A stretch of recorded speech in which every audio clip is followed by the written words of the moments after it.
Hello साथियों, नमस्कार। मैं आपके बीच एक शानदार टॉपिक लेके आया हूं जिस टॉपिक का नाम है वर्ड विचार। और यह टॉपिक जब आप किसी भी यूनिवर्सिटी में एडमिशन लेने के लिए अगर जाते हैं तो एग्जाम मतलब 200/200 जब आप नंबर का अगर टारगेट रखते हैं तो जो 200/200 नंबर का जो टारगेट है आपका, जो 50 क्वेश्चन आते हैं जिसमें से 40 क्वेश्चन आपको करने होते हैं, यकीनन विश्वास मानिएगा वहां से एक क्वेश्चन आपका आता है जो वर्ड विचार से आता है और बहुत शानदार और बहुत इजी क्वेश्चन होता है। यकीनन विश्वास रखना मेरे ऊपर कि मैं आपको जो बोलूंगा ना बिल्कुल शानदार बोलने का प्रयास करूंगा, इसलिए कि एग्जाम में जो क्वेश्चन आते हैं, एग्जाम ओरिएंटेड क्वेश्चन जो होते हैं वो बताने का प्रयास इसमें रहता है। क्योंकि दोस्त एक बात समझने वाली यह है कि अगर पढ़ने के लिए बहुत सारी कलाएं जरूर हो सकती हैं, लेकिन एग्जाम ओरिएंटेड सिलेबस पढ़ने के लिए सही रास्ते की जरूरत होती है। और वो मैं आपको बताने जा रहा हूं कि आज का टॉपिक है वर्ड विचार। तो आप और हम दोनों मिलकर के क्या बात करेंगे, वर्ड विचार के ऊपर चर्चा करेंगे। आपने कहा सर वर्ड विचार, मैंने कहा तो थोड़ा सा ध्यान से समझिएगा मेरे भाई, इसको वर्ड विचार को हम क्या कहते हैं और इसका मतलब क्या है। तो मैं आपको समझाना चाह रहा हूं कि वर्ड विचार का मतलब होता क्या है और इसको हम क्या कहते हैं। तो बहुत धीमे धीमे से, बहुत आस्ते आस्ते समझने का प्रयास करेंगे कि ये वर्डमाला का ही एक पार्ट माना जाता है। हाँ जी, अब जैसे ही आपने कहा सर ये वर्डमाला का एक पार्ट माना जाता है, तो मैं कह रहा हूं यहां से कुछ बन के निकलती है क्या शब्द की आवृत्ति। हाँ जी, तो मैं समझाने का प्रयास करूंगा, आपको सुनिएगा। मैंने कहा वर्ड विचार, तो देखो जैसे मान लो आपने कहा कि वर्ड किसे कहते हैं, तो मैंने कहा बच्चे एक बात समझ रहे हैं कि वर्ड कहते हैं भाषा की सबसे छोटी इकाई। क्या बोलेंगे मेरे भाई, भाषा की सबसे छोटी इकाई। क्या बोलेंगे, ध्यान से सुनिएगा, भाषा की सबसे छोटी इकाई। जैसे ही आपने कहा सर भाषा की सबसे छोटी इकाई, तो आपसे क्वेश्चन आता है क्या वहां, हाँ जी, भाषा की सबसे छोटी इकाई, तो आपको जवाब देना पड़ेगा कि भैया भाषा की सबसे छोटी जो इकाई होती है वो क्या होती है, वर्ड होती है। अगर मैं आपसे ये क्वेश्चन कह दूं कि भाषा की सबसे बड़ी इकाई, सुनना मेरे भाई ध्यान से, तो मेरे भाई एक बात सुनना, भाषा की सबसे बड़ी इकाई, तो आपका जवाब होगा गुरुजी किसे कहते हैं, वाक्य को कहते हैं। किसको कहते हैं भैया, वाक्य को कहते हैं। तो जैसे ही मैंने आपके सामने कहा कि भाषा की सबसे छोटी इकाई अगर वर्ड है, तो मैं कह रहा हूं भाषा की सबसे बड़ी इकाई के बारे में अगर बात करेंगे तो आपने कहना है भैया सबसे बड़ी इकाई जो होगी वो होगी मेरे बच्चे क्या, वाक्य। लेकिन एक बात सुनो सर, क्या क्वेश्चन इस लेवल से आता है? हाँ जी बिल्कुल मेरे भाई सुनिएगा, बिल्कुल सेम क्वेश्चन आता है जैसे मैं आपको बता रहा हूं। अब मैं कह दूं एक बात बताओ कि अर्थ के आधार पर सबसे छोटी इकाई कौन सी होती है।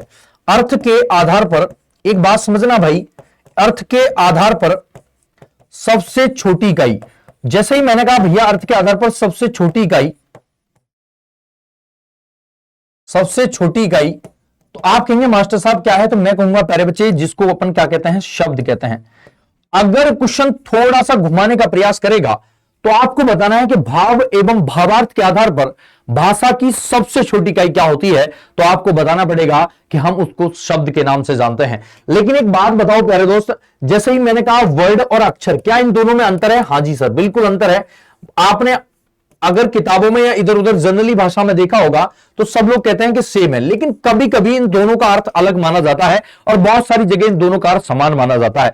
मैंने कहा इस बात को समझेंगे। वर्ड जैसे मान लो मैंने कहा दोस्त कै, ये क्या हो जाएगा, एक वर्ड हो जाएगा। आपने कहा क्यों, मेरी बात समझने का प्रयास करिएगा। ये जो क्या लिखा है ना, इसके नीचे मैं हलंत लगा रहा हूं। अगर मैं इसको लिखूं ऐसे और ऐसे, क्या ये दोनों समान है? आपने कहा सर बिल्कुल समान है। अगर मैं इसको कै को ऐसे ना करके ऐसे लिख दूं तो आप कहेंगे सर समान है। मैं कहूंगा दोस्त बिल्कुल समान नहीं है। आपने कहा क्यों नहीं है सर, मेरी बात को समझिएगा। मैं कह रहा हूं दोस्त वर्ड का मतलब होता है एक वह स्वतंत्र इकाई जो अपना एक शाब्दिक इकाई का रूप देती है, उसे कहते हैं मेरे बच्चे क्या, वर्ड।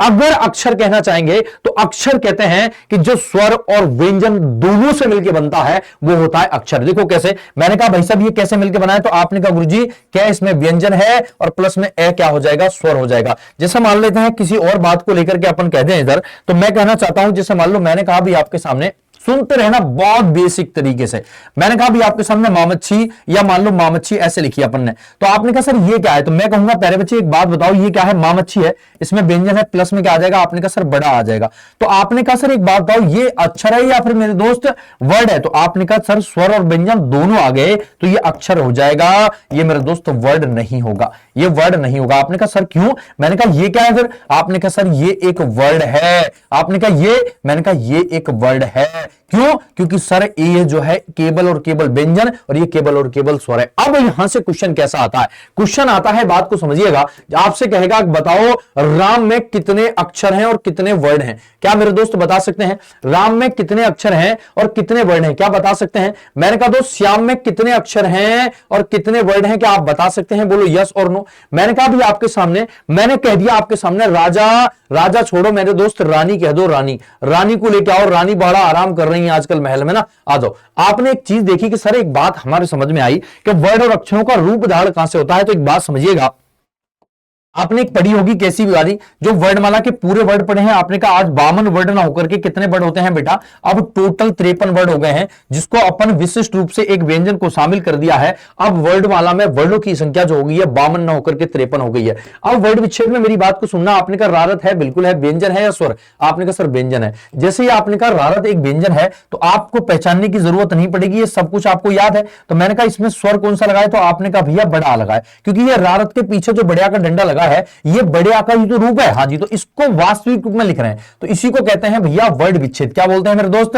वर्ड विच्छेद। तो जितने बच्चे हैं वो बात को ध्यान से सुनेंगे कि वर्ड विच्छेद होता क्या है, ठीक है ना। मैंने कहा भैया वर्ड विच्छेद किसे कहते हैं? आपने कहा सर वर्ड विच्छेद होता क्या है, तो इसको समझने का प्रयास कर रहे हैं। अब आपने कहा गुरुजी मां मच्छी है, और मां मच्छी के बाद में क्या है? प्लस में छोटा आ है। तो आपने कहा सर बिल्कुल समझ में आ रहा है। मैं कहूंगा दोस्त नहीं आ रहा है तो बस समझने का प्रयास करिए। मैं कह रहा हूं सात सवाल स्वर है या व्यंजन है? आपने कहा सर व्यंजन है, और व्यंजन है तो आधा है, ये पूरा नहीं है। तो आपने कहा व्यंजन पर हलंत लगा दिया, देखो आधा हो गया, चाहे ऐसे बनाओ चाहे ऐसे बनाओ। मैंने कहा दोस्त इसके बाद में या गा रहा है तो स्वर या व्यंजन है? आपने कहा सर व्यंजन है, तो हलंत लगा दिया। प्लस में मेरे दोस्त क्या आ जाएगा? बड़ा, क्योंकि मात्रा किसकी लगी है? बढ़िया की लगी है। आगे मेरे दोस्त क्या लिख रहा है? मामच्छी, तो आपने कहा मामच्छी और प्लस में आ, तो आपने कहा ये क्या हो जाएगा? एक बात ध्यान से सुनो कि जब किसी भी व्यंजन में अगर हलंत न लगा हो तो वहां सामान्यतः है प्रत्येक व्यंजन में आ स्वर मिला होता है। यह परिभाषा कहती है दोस्त कि प्रत्येक व्यंजन में आ मिला होता है। क्यों? क्योंकि आपने व्यंजन की परिभाषा को सुना है कि स्वर की सहायता से बोले जाने वाले वर्णों को व्यंजन कहा जाता है, और स्वर की परिभाषा कहती है कि स्वतंत्र रूप से बोले जाने वाले वर्णों को स्वर कहा जाता है। याद है ना? आपने कहा रानी में क्या हो जाएगा? आपने कहा रारत है गुरुजी। 60 में क्या आ जाएगा मेरे दोस्त? बड़ा आ जाएगा, देखो बढ़िया का डंडा है। साथ में मेरे दोस्त क्या आ जाएगा? नानल है, और नानल के बाद में क्या आ जाएगा दोस्त? बड़ी ई आ जाएगी। मानते हो दोस्त? नहीं मानते? सर यहां तक तो समझ में आया, लेकिन सर यहां गड़बड़ी है। मैंने कहा कैसे? इधर देखो, मान लो किसी ने कहा मास्टर साहब क्या आ गई, मान लो मैंने कहा भैया निर्मल कह दिया, मैंने कह दिया दोस्त क्या? निर्मल कह दिया, निर्मल। अब निर्मल का वर्णविच्छेद करके बताना। मैंने कहा भी आपके सामने नीति का वर्णविच्छेद करके बताओ, नीति का वर्णविच्छेद करके बताओ, कितने लोग बता सकते हैं? अब जैसे ही आपने कहा ना नीति का, आप सुन लेना मेरी बात को। मैंने कहा एक बात सुनो, पहले नीति का करो। तो आपने कहा सर जी नानल है तो इसका मतलब व्यंजन है, तो व्यंजन चाहे ऐसे बनाओ मेरे बच्चे आधा, चाहे मेरे दोस्त इसको ऐसे ना बना के ऐसा बना दो। बात तो यही है, जैसे नन्हे लिखते हैं तो आधा नानल आ जाता है। अब एक बात सुनो, इसमें छोटा लगा या बड़ा, छोटी बड़ी क्या लगा है? तो आपने कहा सर बड़ी की मात्रा लगी है, तो मेरे दोस्त नानल व्यंजन है तो बड़ी की मात्रा लगा दी। बात समझ में आई? अब मेरी बात को सुनना, मैं कह रहा हूं ता तख्ती आ जाएगी पहले या छोटी ई आएगी? तो गुरुजी एक बात हम नीति पढ़ के देखेंगे। नीति तो पहले ता की ध्वनि आ रही है ना, तो एक बात याद रखना कि जो भी स्वर अगर व्यंजन में लगा है तो पहले व्यंजन लिखा जाता है और स्वर हमेशा बाद में लिखा जाता है। क्यों? क्योंकि स्वर हमेशा मात्रिक रूप में जोड़ा है व्यंजन के साथ, तो मात्रा तो पहले बाद में आएगी ना मेरे भाई। पहले तो शब्द आएगा ना, जो बात कह रहा है, जो अर्थ कह रहा है, जो उच्चारण आ रहा है, वही तो लिखोगे। तो आपने पढ़ा नीति, तो पहले क्या आएगा मेरे दोस्त? ता तख्ती आएगा, और ता के बाद में छोटी ई की मात्रा आएगी। बोलो मानते हो भाई साहब या नहीं मानते? बोलो मानते हो नहीं मानते? ऐसे ही देखो यहां पे, अब बहुत सारे लोग क्या करेंगे, यहां पे पहले लगा देंगे छोटी, लेकिन मेरे भाई वो सरासर गलत है। छोटी नहीं है, पहले नानल है। देखो पढ़ के देखो। आपने कहा गुरुजी नहीं पढ़ रहे, पर नहीं आ रहा है या ई आ रही है? नहीं सर नहीं आ रही है, तो नानल पे छोटी की मात्रा है तो छोटी ई लगा दी। आगे मेरे दोस्त एक बार पढ़ो, निर्मल पढ़ो। निर्मल तो मां से पहले रा आ रहा है, इसको बोलते हैं रेफ रूप। क्या बोलते हैं बेटा? रेफ रूप। ये रा का रेफ रूप होता है, जो कि मेरे दोस्त आप बड़ी ईमानदारी समझ पाएंगे, बस ध्यान से सुनते रहिएगा। मैंने कहा निर्मल, तो आपने कहा मामच्छी है ये, हाँ जी। मामच्छी के बाद में क्या आ जाएगा? आपने कहा भैया एक बात सुनो, ध्यान से सुनो एक बात। जैसे मैंने आपको पढ़ के बताया कि निर्मल, तो आपने कहा नानल प्लस छोटी की। अब आपने दिखा रा की जो ध्वनि आ रही है वो मां से पहले आ रही है, तो आपने कहा गुरुजी पहले क्या आ जाएगा, रेफ रूप आ जाएगा, जो आधा है व्यंजन हो जाएगा र। इसके बाद में क्या हो जाएगा मेरे बच्चे, आपने कहा मैं हो जाएगा, और मैं के बाद में क्या हो जाएगा मेरे दोस्त, छोटा ए हो जाएगा। आपने कहा क्यों सर छोटा ए कैसे हो जाएगा, मैंने कहा दोस्त निर्मल, तो मां पे आ की ध्वनि आ रही है, याद करो। आपने कहा भैया ला लेटू है और ला पे जब कोई मात्रा नहीं है तो मैंने कहा छोटा आ शामिल होता है। बोलो मानते हो या नहीं मानते। तो एक बात मेरी ध्यान से सुनो भैया, ये मैंने आपको जो सिखाने का प्रयास करा है ना, ये 2-3 बातें इसलिए सिखाने का प्रयास कर रहा हूं मैं, ताकि आप छोटी छोटी बातों को धीमे धीमे सीखते जाएं और समझते जाएं। तो मैं आपको समझाने का प्रयास कर रहा हूं कि आप एक एक पॉइंट क्लियर करेंगे बड़ी ईमानदारी से और बड़े शौक से। बस आपको करना क्या, धैर्य के साथ में सुनना है और फिर उनको समझना है। ऐसे ही बहुत सारे शब्द मैं आपको दिखाने का प्रयास करूंगा, ऐसे ही बहुत सारे शब्द मैं आपको लिखते हुए आपको समझाने का प्रयास करूंगा, और लगातार ये क्लासें आपकी इसी चैनल पे आपको मिलेंगी। बस मेहनत करनी है और आपको अपनी यूनिवर्सिटी तक पहुंचने का एक सपना पूरा करना है। तो भैया इस चैनल को सब्सक्राइब जरूर करें। मिलते हैं फिर, नमस्कार, धन्यवाद।